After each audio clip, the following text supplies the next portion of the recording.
السلام علیکم، welcome to my YouTube channel ایجی اردو اسٹوری۔ اگر آپ کو بھی کہانیاں سننا پسند ہیں تو ابھی میرے چینل کو سبسکرائب کر دیجئے اور بیل نوٹیفیکیشن کے بٹن کو بھی پریس کر دیجئے تاکہ آپ کو مل سکیں ویڈیو اپڈیٹس۔ ایک امیر کبیر سوداگر گھوڑے پر سوار ہو کر جا رہا تھا۔ اس کے پاس زیورات اور سجے ہوئے موتی سے بھری ہوئی 4 تھیلیاں تھیں۔ ان سجے موتی کو بیچ کر وہ تجارت کا سامان خریدنے کی غرض میں یہ سفر کر رہا تھا۔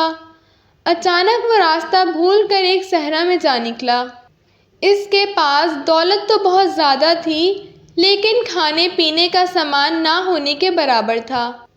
پانی کی بوتل میں تھوڑا پانی تھا جو تڑپتے ہوئے صحرا میں داخل ہوتے ہی اس نے پی لیا۔ گرم ریت پر تو گھوڑا بھی چلنے کے قابل نہ رہا۔ رفتہ رفتہ اسے بھوک پیاس نے تنگ کرنا شروع کیا۔ وہ اگر اونٹ پر سوار ہوتا تو شاید اس مصیبت کا مقابلہ کر لیتا، کیونکہ اونٹ تو صحرا کا جہاز کہلاتا ہے۔ گھوڑا صحرا کی ریت پر گر کر تڑپنے لگا تو سوداگر تھیلوں کو سنبھال کر پیدل ہی چل نکلا۔ تھوڑی دور اسے ایک کانٹوں والی بہت بڑی جھاڑیاں دکھائی دیں۔ سوداگر اس کے سائے میں بیٹھ گیا۔ اس نے اپنے کمر سے بندھی ہوئی 4 تھیلیاں نکالی، پھر چمکتے ہوئے قیمتی موتیوں کو غور سے دیکھنے لگا۔ وہ موتی جن کی چمک دیکھ کر وہ کبھی خوش ہوا کرتا تھا، اسے پتھروں سے بھی کم قیمت لگ رہی تھی۔ اس کی صرف ایک ہی خواہش تھی کہ کاش وہ جوار کے دانے جوار یا گندم کے دانوں میں تبدیل ہو جاتے، کم از کم اس کی بھوک تو مٹ جاتی۔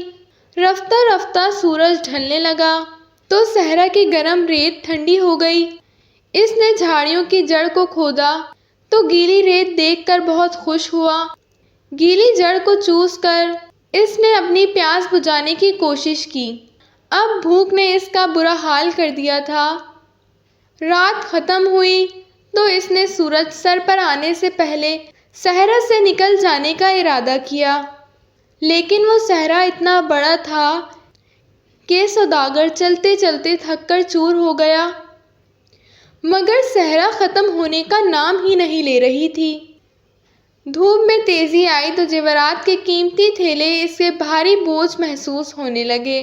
اس نے 4 تھیلوں کو غور سے دیکھا، پھر سب سے بھاری تھیلا نکال کر ناکارہ بوجھ کی طرح ریت میں پھینک دیا۔ اسے تھوڑا سا دکھ ضرور ہوا، لیکن موتیوں کو وہ چن کر کھا بھی نہیں سکتا تھا، لہٰذا اس وقت وہ کسی کام کے نہیں تھے۔ تھوڑی دور جا کر اس نے دوسری تھیلی سے بھی نجات حاصل کر لی۔ اس طرح اس نے 4 تھیلیوں کو صحرا میں پھینک کر اپنا بوجھ ہلکا کر لیا۔ آخر تھیلیاں پھینکتے ہوئے اسے ذرا سا بھی دکھ نہ ہوا، اس لیے کہ اس کی بھوک اسے پاگل کر رہی تھی۔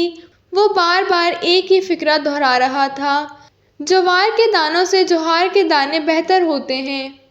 بھوک پیاس کی شدت سے وہ جب مرنے کے قریب ہو گیا تو اس کی آنکھوں سے آنسو آ گئے۔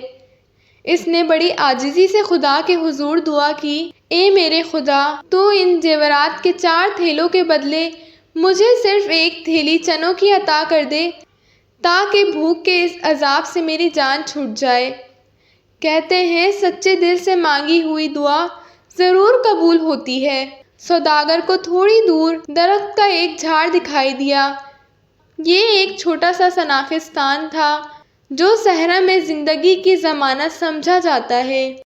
اس نخستان میں پانی کا ایک چشمہ بھی بہہ رہا تھا۔ سوداگر نے اپنی پیاس بجھائی تو اس کی جان میں جان آئی۔ تھوڑی دیر بعد اس کی بھوک اور زیادہ چمک اٹھی۔ اچانک اسے بالکل ویسی ہی تھیلی نظر آئی جسے اس نے سب سے پہلے صحرا میں پھینکی تھی۔ اسے اپنی آنکھوں پر یقین نہیں آ رہا تھا۔ تھیلی موتیوں سے بھری ہوئی دکھائی دے رہی تھی۔ اس نے کانپتے ہوئے ہاتھوں سے تھیلی کو کھولا۔ ایک بار پھر اس نے عاجزی سے دعا کی، یا اللہ، اس تھیلی میں اگر سجے ہوئے موتی ہیں تو ان کو بھنے ہوئے چنوں میں بدل دے۔ اس کی خوشی کا کوئی ٹھکانہ نہ رہا جب اس نے دیکھا کہ تھیلی چنے اور جوار کے دانوں سے بھری ہوئی تھی۔ اس نے خدا کی اس نعمت کا لاکھ لاکھ شکر ادا کیا۔ وہ سوداگر اپنی جان بچا کر صحرا سے واپس آیا تو بالکل بدلا ہوا انسان تھا۔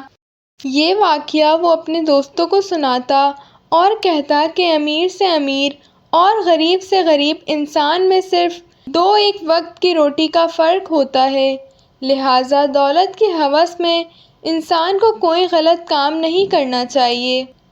Thanks for watching and don't forget to subscribe my YouTube channel. اللہ حافظ۔